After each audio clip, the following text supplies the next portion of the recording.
And now that you're all caught up, I can probably say good morning from Modena.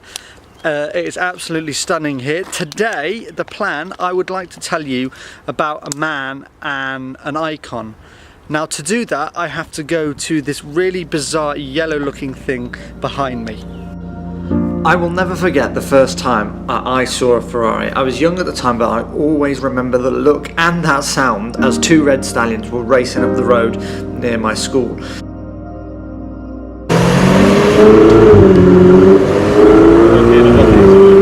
From that moment on, I was hooked on fast cars, and it was all thanks to one man, Enzo Ferrari. Now I've come here to his original house, which has a museum right next to it. It's quiet and subtly hidden within the streets of Modena, but I've come here because I wanted to learn more about the cars and the man himself, ultimately to learn what made them so special. He is a legend within the automotive industry and adored by his fellow Italians. Now it all started out with his love for racing cars. He was so obsessed that he sold his Modena home to purchase his first ever one. This passion was just one of his many characteristics that led to the creation of some of the most stunning and powerful engines ever seen in a motor car. So much went into these formidable pieces of engineering, creating names that would go down in history.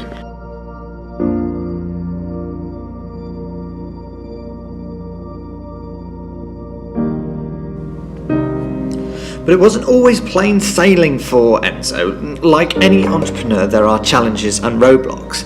His came in the form of 2 world wars that made building Ferrari a very testing experience. But in the decades that followed, Ferrari took the world and its stars by storm.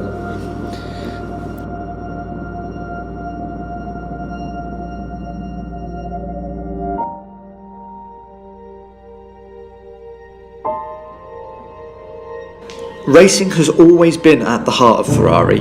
The grainy footage of the early Grand Prix shows us that it was a lot simpler back then.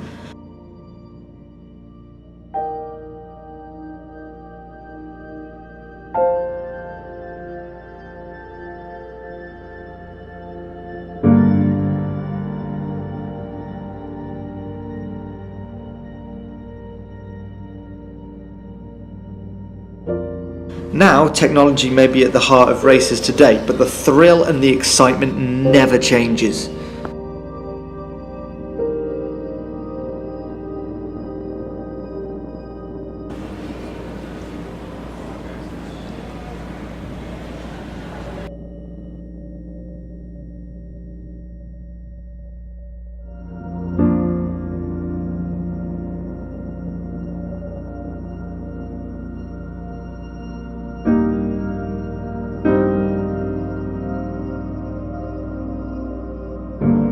Away from the track, Ferrari isn't too bad either.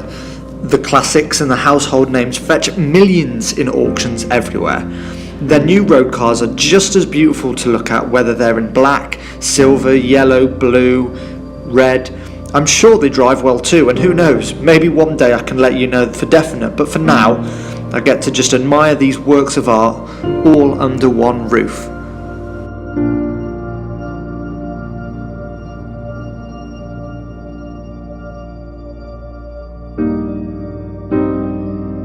To really understand what goes into making Ferraris, you have to take a short bus ride outside of Modena to a small industrial village with a familiar name, Maranello. These engineers really put time and effort into preparing even before the actual building of the car starts. Models of all shapes and sizes are drawn up and examined thoroughly to get it right.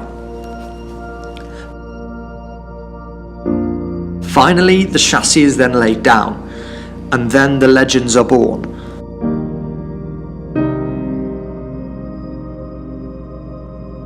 On the inside, sitting in the driver's seat with your hand on the steering wheel, you'd be overwhelmed with energy. Coupe or convertible with the red paint and cream leather, everybody dreams of being able to just touch one, and you couldn't even do that here. In the last 20 years, we've seen the rise of supercar mania, but it all started with Ferrari. The GTO, F40 and F50 paved the way for the Aventadors of today.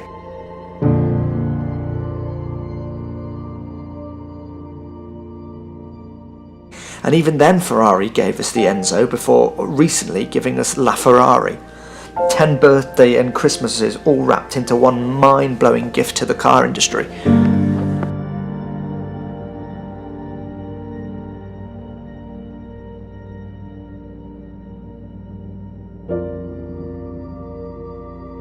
This place is a marvel, simply stunning, and it really is an experience to be there. You can't sit in the cars, but if you want to feel like Michael Schumacher and Kimi Raikkonen, or even one of the pit crew members, they can help you with that.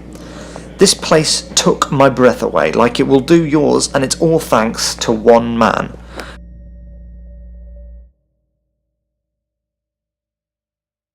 Grazie Enzo, grazie.